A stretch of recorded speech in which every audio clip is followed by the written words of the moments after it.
तो दोस्तों finally WIP 7 के साथ हमारी ट्रेन लगाई जा चुकी है प्लेटफॉर्म नंबर 5 निजामुद्दीन में। तो चलिए चलते हैं पहले A1, क्योंकि एक ट्रेवलर हमारे जो है वो सेकेंड क्लास AC से है और बाकी मेरा जो है ये कोच है B1। तो चलते हैं पहले A1 में, वहाँ का मैं आपको इंटीरियर दिखाता हूँ, फिर आते हैं अपने कोच के अंदर। तो दोस्तों स्वागत है फिर से एक नए ब्लॉग में। और जो हमारी जर्नी स्टार्ट हो रही है आज वो है निजामुद्दीन स्टेशन, जो कि दिल्ली के अंदर आता है। और हमारी जर्नी है, पीछे जो ट्रेन खड़ी है निजामुद्दीन राजधानी, जो कि बेंगलोर तक जाती है 22,692, जो कि 2400 लगभग जो है किलोमीटर हम लोग कवर करने वाले हैं। और जो ये जर्नी है ये 14 स्टॉप के साथ होने वाली है। तो चलिए चलते हैं अपने B1 जिसमें कि मेरा कोच है, और उसके बाद A1 जिसमें कि हमारे एक और से ट्रेवलर ट्रेवल कर रहे हैं वहाँ पे, और दिखाते हैं दोनों का इंटीरियर। स्टार्ट करते हैं आज की जर्नी को।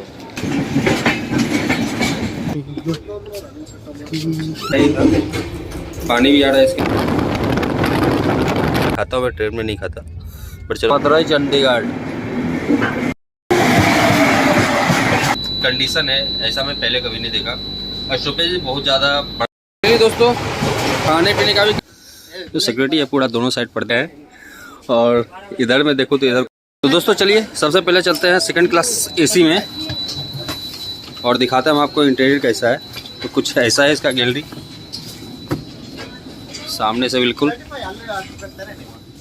और एक हाथ में एक्चुअल में सामान है तो थोड़ा सा कैमरा भी हिल रहा है। तो सिक्योरिटी है पूरा दोनों साइड पर्दे लगे हुए हैं, तो ये भी कुछ आपके जो कूप है उससे कम नहीं है। तो दोस्तों इधर के मैं सेकेंड टियर AC की मैं बात करूँ तो सामने आपको यहाँ पे एक मिरर मिल जाता है। यहाँ पे आपको चार्जिंग पॉइंट से 2, इधर भी आपको 2 चार्जिंग पॉइंट मिल जाते हैं। नीचे आपको रीडिंग लैम्प मिल जाता है, कोई चार्जिंग पॉइंट नहीं नीचे में नहीं है। और इस साइड में भी आपको ऊपर और नीचे दोनों साइड आपको चार्जिंग पॉइंट मिल जाता है। तो कुछ ऐसा है 2 टियर AC का इंटीरियर।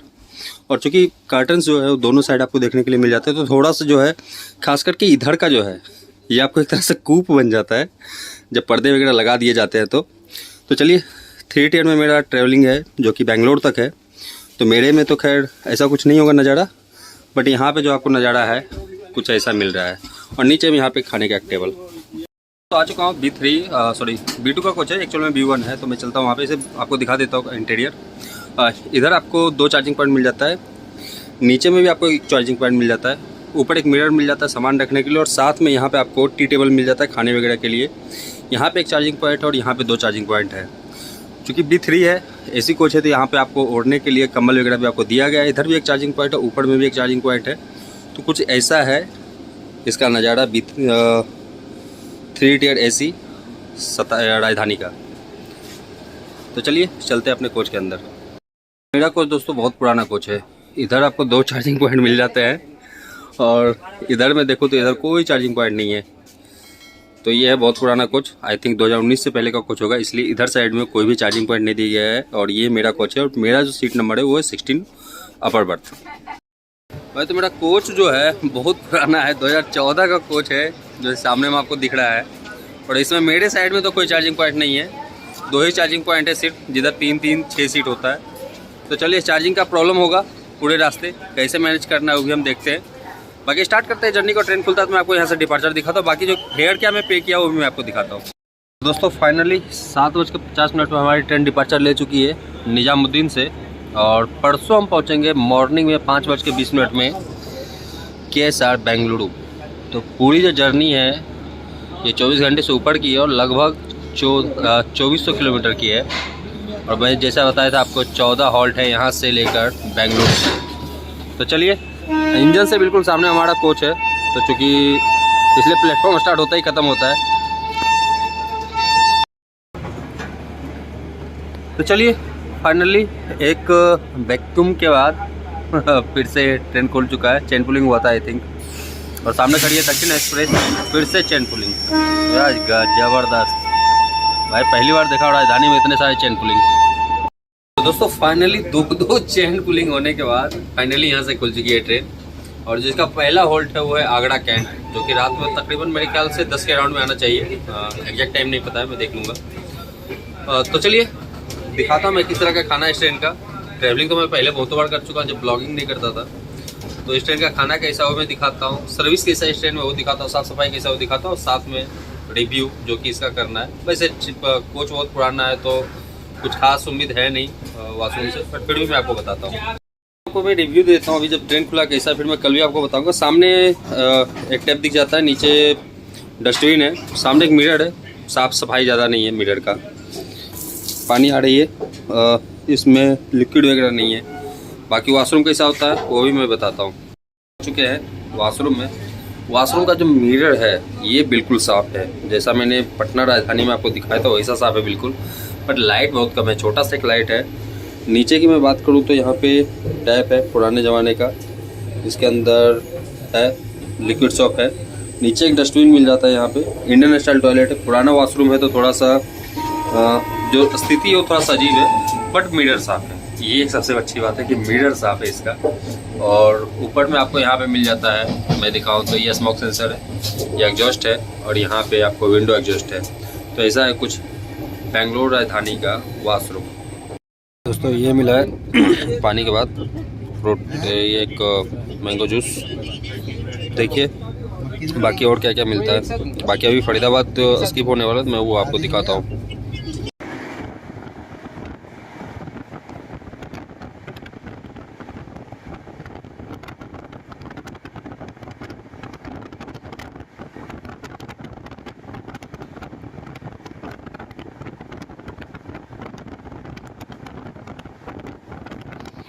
दोस्तों खाने पीने का भी कार्यक्रम अब शुरू हो चुका है और रात का जो डिनर है वो लगाया जा रहा है। तो देखते हैं रात के डिनर में क्या, ऐसे जो 3 AC में जनरली जो सर्व किया जाता है डिनर वही होना चाहिए, बट फिर भी एक बार देख लेते हैं कि आज के लिए हमारे पास क्या क्या है डिनर के अंदर। तो भाई अभी ट्रेन फरीदाबाद भी है, सॉरी मथुरा भी क्रॉस नहीं की है और डिनर मिल चुका है। ये तो सोन केक दिख रहा है, दही है, और बाकी आप लोग अंदाज़ा लगाइए क्या हो सकता है और कमेंट कीजिए। तब तक मैं इसका अनबॉक्सिंग करता हूँ एक तरह से, और फिर मैं रिव्यू करके बताता हूँ कि आखिर इसके अंदर क्या और उसका स्वाद कैसा है। तो भाई इसके अंदर ये है 2 पराठा है, ये पिकल हो गया, ये पनीर की सब्ज़ी, और साथ में दाल देखूँ तो ये दाल गाढ़ा है बिल्कुल, ठीक है। तो चलिए इसको खा करके देखते हुए बताते हैं कि आखिर कैसा है। बाकी तो गर्म किया है मेरे सामने, और हॉटपॉट में गर्म किया गया है इसको, तो गर्म तो है ही। बाकी मैं आपको बताता हूँ कि इसका स्वाद कैसा है। तो चलिए सबसे पहले पनीर को ट्राई करते हैं कि आखिर पनीर का जो स्वाद है वो कैसा है।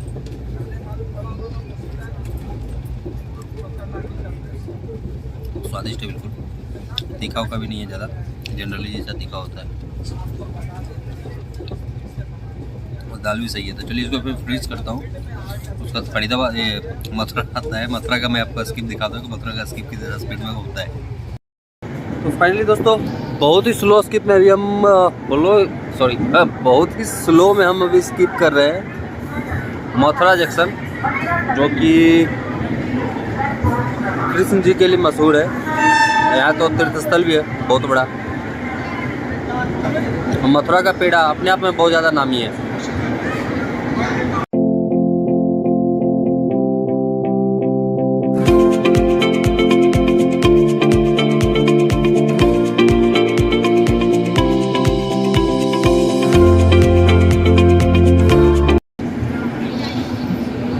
भाई फाइनली पहले होल्ड हम लोग पहुंच चुके हैं, आगरा कैंट।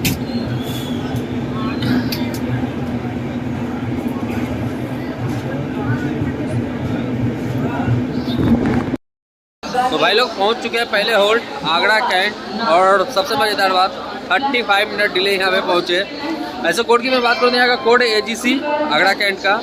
6 प्लेटफॉर्म है, 159 ट्रेन रुकती है, और साथ में 13 ट्रेन यहाँ से ऑर्डिनेटर टर्मिनेट होते हैं। 2-3 यहाँ के इंपॉर्टेंट लाइन से, एक अछनेरा के लिए गया हुआ है, एक बयाना के लिए गया हुआ, और एक साथ में यहाँ से टुंडला के लिए लाइन गया हुआ है।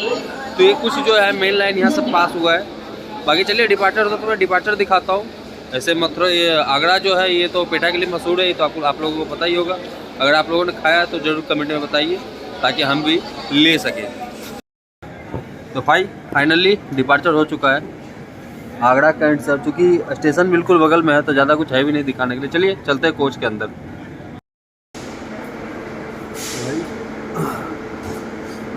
करीब 1.5-1.25 घंटे डिले हम लोग पहुँचे थे भोपाल। नींद सोया हुआ था, मैं टाइम नींद खुला तो देखा भोपाल पहुँचा हुआ है, और जैसे मैं बाहर निकला ट्रेन खुल चुका है। भोपाल के मैं कोड के बारे में बताऊँ तो BPL है, मध्य प्रदेश के अंदर आता है, और मध्य प्रदेश का एक नामी गिरामी स्टेशन है, सबसे बड़ा स्टेशन है। उसके बाद जो बनाया गया है यहाँ पे वो है हबीबगंज, जिसको कि रिनोवेट किया गया है, और अब उसका नाम है रानी कमलापति।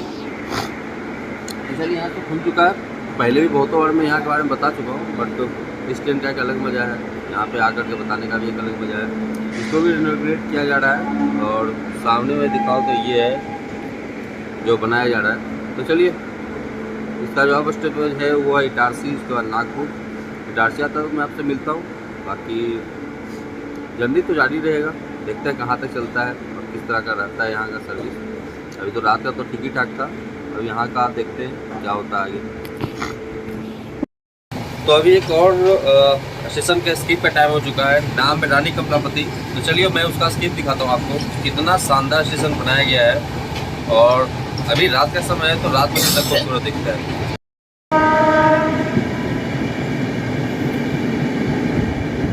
तो ये दोस्तों रानी कमलापति स्टेशन जितना खूबसूरत बनाया गया है, इसको और खूबसूरत बनाना है। बंसल ग्रुप द्वारा इसको रीडिज़ाइन किया गया, पहले इसका नाम हबीबगंज था। तो चलिए आप लोग एंजॉय कीजिए रानी कमलापति का स्किप। ऐसे बहुत धीरे स्किप हो रहा है, मैं आपको फास्ट फॉरवर्ड में दिखाता हूँ।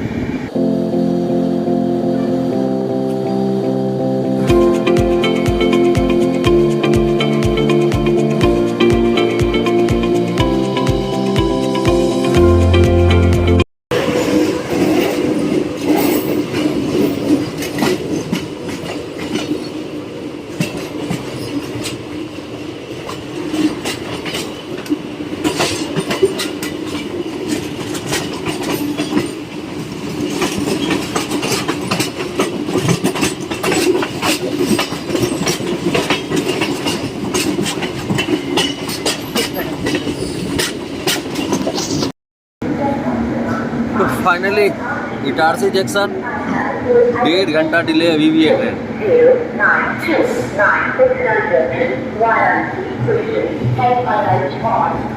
भाई फाइनली पहुंच चुके हैं इटारसी जंक्शन, जिसका कि कोड है 80, वेस्ट सेंट्रल रेलवे जोन के अंदर और भोपाल डिवीजन के अंदर आता है ये स्टेशन। बाकी मैं बताऊं तो यहाँ पे 8 प्लेटफॉर्म, 8 या 10 है, एक बार मैं देख करके बता देता हूँ। 336 ट्रेन यहाँ पे रुकती है, और साथ में 6 ट्रेन यहाँ से ऑर्डिनेट और टर्मिनेट होती है। 2 मिनट का स्टॉपेज है यहाँ पे, और साथ में मैं बताऊँ तो 1 घंटे 25 मिनट डिले हम लोग यहाँ पे पहुँचे।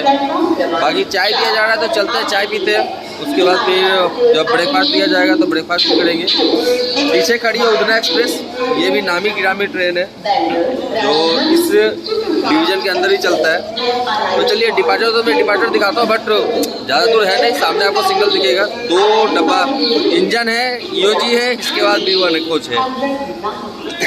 तो ज़्यादा कुछ दिखाने के लिए है नहीं डिपार्चर में। डिपार्चर तो मैं आपको दिखाता हूँ यहाँ से डिपार्चर, फिर हम आगे की जर्नी स्टार्ट करते हैं। तो फाइनली निकल चुके हैं इटारसी से, सामने से उधना भी यहाँ से निकल चुकी है। दोनों ट्रेन यहाँ से निकल चुकी है। खाने के बारे में बताओ कि इटारसी में आपको हर चीज़ खाने के लिए अवेलेबल खाना चाहिए, आप खा सकते हैं। बाकी यहाँ पे एक कैटरिंग जो अवेलेबल है वो भी खा सकते हैं, चाहे ये ट्रेन हो या कोई भी ट्रेन हो, उसमें भी एक कैटरिंग अवेलेबल है। आप यहाँ पे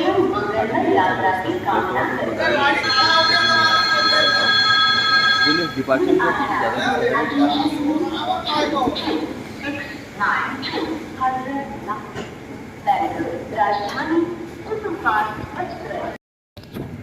तो दोस्तों ये जो सामने लाइन जा रही है, ये लाइन चली गई खांडवा होते हुए भुसावल के लिए, और जो मुंबई से जोड़ता है, और साथ में आपको पुणे के लिए भी ये लाइन चली जाती है, आगे से अलग होती है इसे।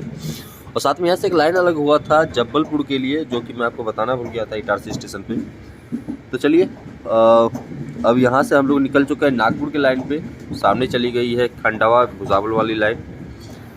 तो जर्नी तो ज़बरदस्त है अभी तक, स्पीड भी देखने के लिए मिला है। डिले हुआ था क्योंकि उधर दिल्ली साइड में नाइट में फॉग था इसलिए। तो चलिए आगे की जर्नी हम यहीं से स्टार्ट करते हैं। तो दोस्तों मौसम ठंड का हो और ट्रेन घाट सेक्शन से गुजर रहा हो तो इसका नज़ारा कुछ अलग होता है। तो चलिए ट्रेन निकल रही है इटारसी नागपुर के सेक्शन में, आपको दिखाते हैं घाट सेक्शन का कुछ नज़ारा। ठंड का टाइम है तो क्या नज़ारा है इस साइड में आज के टाइम।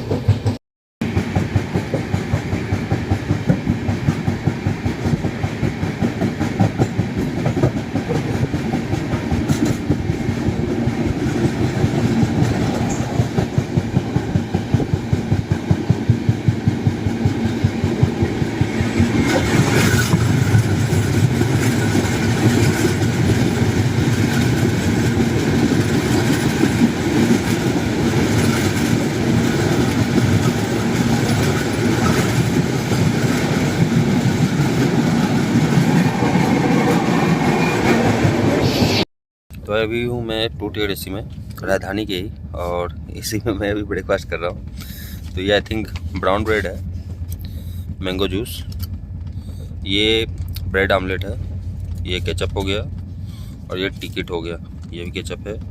ये क्या है एक बार देख लेते हैं, ये जैम है।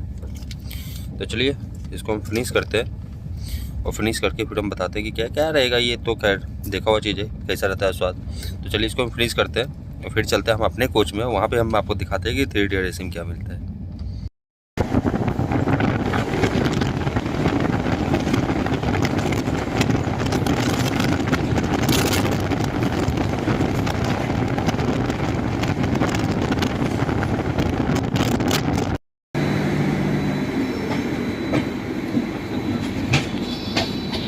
बस इतने खड़ा है। तो फाइनली नागपुर इंटर करे 1 घंटा डिले, लगभग 1 घंटा डिले हो ही चुका है ट्रेन, जो पहले 1.5 घंटे था। और सामने है पोरबंदर सत्रगाछी, आई थिंक साप्ताहिक है ये, ICF कोच के साथ।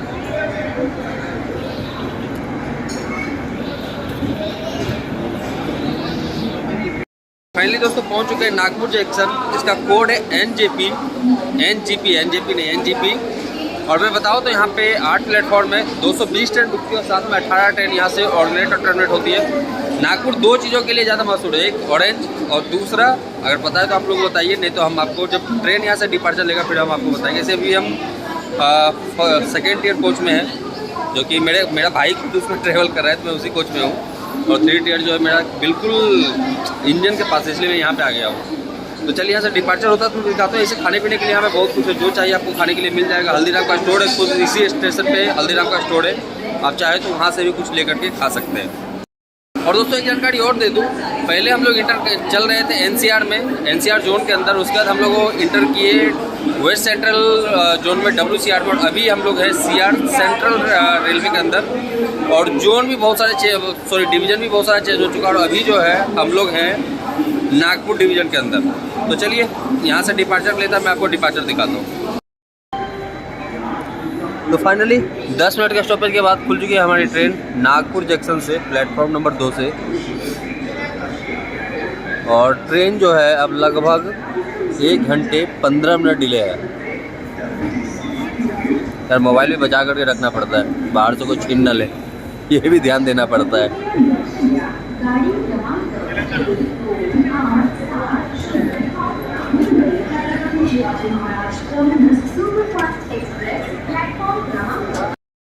तो दोस्तों आ चुके हैं वॉशरूम के अंदर सुबह का रिव्यू लेकर के। बिल्कुल अभी साफ है मेरा, क्योंकि सफाई मेरे सामने किया गया है, तो बिल्कुल साफ है। हल्के फुल्के छींटे हो तो मैं बताया ही था। पानी भी आ रहा है इसके अंदर लिक्विड सोप है। नीचे भी बिल्कुल साफ है, बिल्कुल क्लीन है। इधर टॉवल रखने के लिए एक लगाया हुआ हैंगर है, ये आपका एग्जॉस्ट हो गया। ऊपर में इसमें जिस कोच में मैं हूँ इसमें कोई सेंसर वगैरह नहीं है, और मैं जो हूँ अभी कहाँ पे हूँ, तो A1 कोच में, मतलब सेकंड क्लास सेकंड सीटिंग जो है, सेकंड AC जो है उसके अंदर होगा। तो चलिए चलते हैं बाहर जो प्रोसेस वगैरह है कुछ वो मैं आपको दिखाता हूँ। ऐसे तो दोस्तों मैं बेंगलोर राजधानी में बहुतों बार ट्रैवल कर चुका हूँ, नहीं गिनती नहीं है, फिर भी मैं अगर बात करूँ तो कम से कम 35 से 40 बार इस ट्रेन में मैं ट्रैवल कर चुका हूँ। बट आज इस तरह का ट्रैवलिंग में देख रहा हूँ, इस ट्रेन का जो कंडीशन है ऐसा मैं पहले कभी नहीं देखा।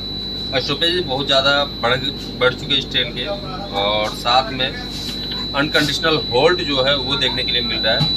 मतलब कल से लेकर के अभी तक 5 से 6 बार इस ट्रेन को चैन पुलिंग किया गया है। इसके अलावे हॉल्ट बहुत सारे जो अनकंडीशनल हॉल्ट एक तरह के हो सकते हैं, कहीं ना कहीं सिग्नल नहीं मिलने के कारण रुकता है, तो वो हो चुका है। नागपुर से ट्रेन कुछ देर पहले खुला है, फिर यहाँ पे आकर के रुका। देखते हैं अब कैसा रहता है यहाँ से आगे तक का सफ़र, और क्या सर्विस मिलता है इस ट्रेन में हम लोगों को।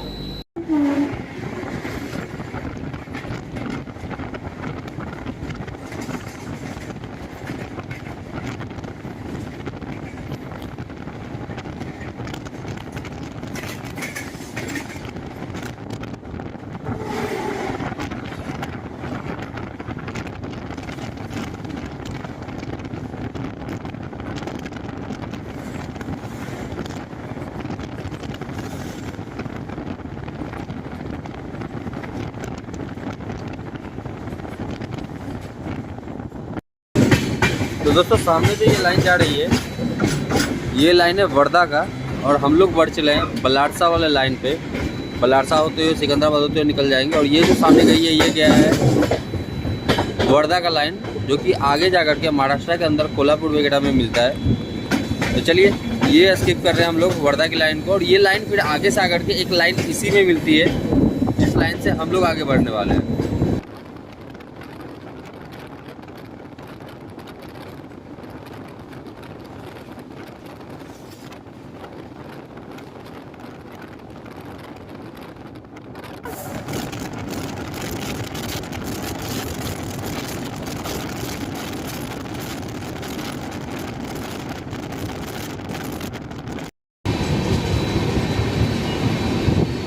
भाई एक पैरेलल रेस देखने के लिए मिल रहा है यहाँ पे। पुणे ये कहाँ का क्या ट्रेन है, अभी आगे जाकर के पता चलेगा।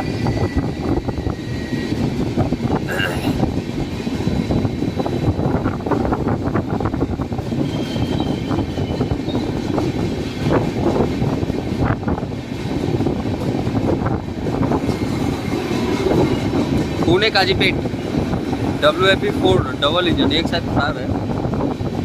तो चलिए हम लोगों ने इसको भी पीछे छोड़ दिया है।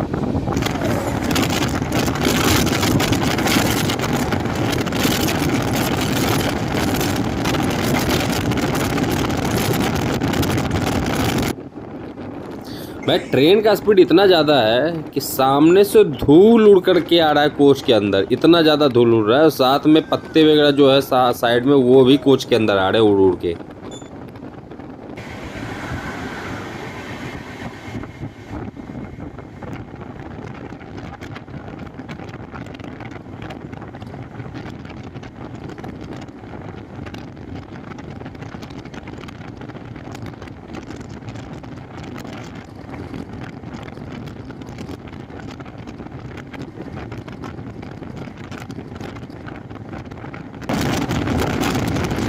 फाइनली बेंगलोर राजधानी आगे बढ़ रहा है तेलंगाना एक्सप्रेस को ओवरटेक करने के लिए। जो अभी आपने देखा ओवरटेक के लिए खड़ी है तेलंगाना एक्सप्रेस, अब ये जाकर के उसको ओवरटेक करेगा।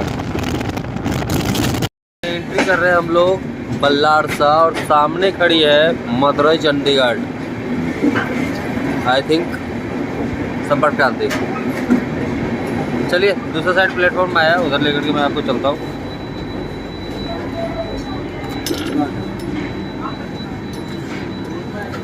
तो मदुरई चंडीगढ़ का यहाँ पे ओवरटेक होने वाला है।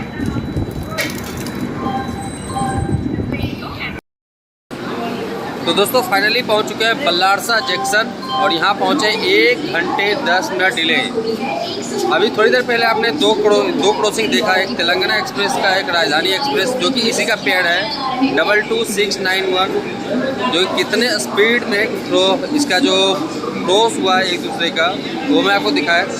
अगर मैं यहाँ पे दोस्तों प्लेटफॉर्म की बात करूँ तो 5 प्लेटफॉर्म है, 152 ट्रेन रुकती है यहाँ पे, और 8 ट्रेन यहाँ से ऑर्गेनेट और टर्मिनेट होता है। मेरे साइड में खड़ी है, मतलब दूसरे साइड में खड़ी है चंडीगढ़ मदुरई संपर्क क्रांति, जो कि जिसका कि यहाँ पे ओवरटेक होने वाला है, और खाना भी मिल चुका है। तो चलिए खाना खाते हैं, और उसके बाद ये वीडियो जो है फर्स्ट पार्ट बहुत ज़्यादा लंबा हो चुका है, तो मैं आपको दिखाता हूँ खाने में क्या है, और जो उसका रिव्यू है, जो उसको दिखाना है कि क्या है, कैसा है, स्वाद कैसा है, और यहाँ का जो डिपार्चर है हम दूसरे पार्ट में रखते हैं, और दूसरे पार्ट से फिर हम दूसरे पार्ट को आगे बढ़ाते हैं। तो चलिए इस वीडियो को हम यहीं तक ख़त्म करते हैं, मिलते हैं आपसे दूसरे पार्ट में। तो भाई ये मिला है लंच में आज मुझे, और चूँकि इसमें नॉनवेज है, मैं जनरली ट्रेन में नॉनवेज ऑर्डर नहीं करता हूँ, बट भाई ऑर्डर किया था तो वही मुझे दे के चला गया। नॉनवेज तो खैर खाता हूँ, मैं ट्रेन में नहीं खाता, बट चलो आज मैं ट्राई कर लेता हूँ, देखता हूँ क्या क्या है और कैसा स्वाद होता है ट्रेन के नॉनवेज का, क्योंकि मैंने आज तक कभी ट्राई नहीं किया है। तो चलिए इसको खोलते फिर बताते कि क्या क्या है इसके अंदर।